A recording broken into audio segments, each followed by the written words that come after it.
Le programme de l'école de la deuxième chance et de l'Académie des talents est en cours. Ce programme est initié, vous le savez, par le ministère de l'enseignement technique, de la formation professionnelle et de l'apprentissage. 130 jeunes seront formés dans des écoles de référence à l'étranger, notamment en France. Et cette formation de 3 semaines concerne les conducteurs et maintenanciers d'engins lourds. Les enseignants ne sont pas du tout oubliés, nous rapporte Issa Chonayeo. Former les jeunes et les enseignants dans le domaine de l'enseignement technique et de la formation professionnelle. Le ministre Kofi Nguessan multiplie les opportunités à cet effet afin d'offrir aux jeunes une formation de qualité et prêts à l'emploi. 130 jeunes sélectionnés déjà dans des entreprises vont bénéficier d'une formation en France dans les tout prochains jours. Quand j'ai vu l'école de la deuxième chance, j'ai dit waouh, ça c'est une occasion d'apprendre enfin quelque chose.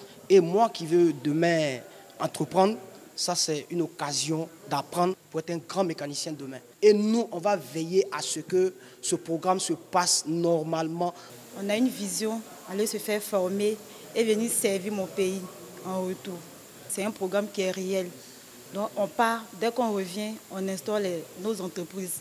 Et ça, c'est une fierté. Au cours d'une rencontre au lycée technique avec ces jeunes, le ministre de l'enseignement technique, de la formation professionnelle et de l'apprentissage leur demande un comportement exemplaire lors de leur séjour hexagonal. À partir de la première expérience qui a été très concluante parce qu'aucun jeune n'est resté, puisque se sachant déjà recrutés par les entreprises, sont venus les encourager au nom du gouvernement et leur donner aussi l'occasion de pouvoir faire ces formations pointues afin qu'à leur retour, ils puissent être insérés dans le développement d'activités.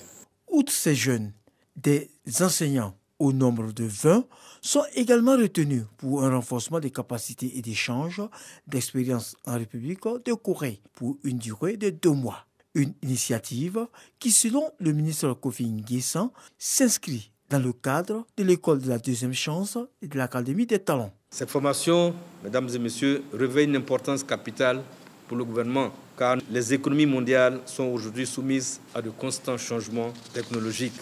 Vous avez donc de la chance. Le perfectionnement est arrivé au bon moment. Je vous enjoins d'être de bons ambassadeurs de notre pays. Ce sera l'occasion pour vous d'anticiper le transfert de bonnes pratiques pour le développement de notre système de formation.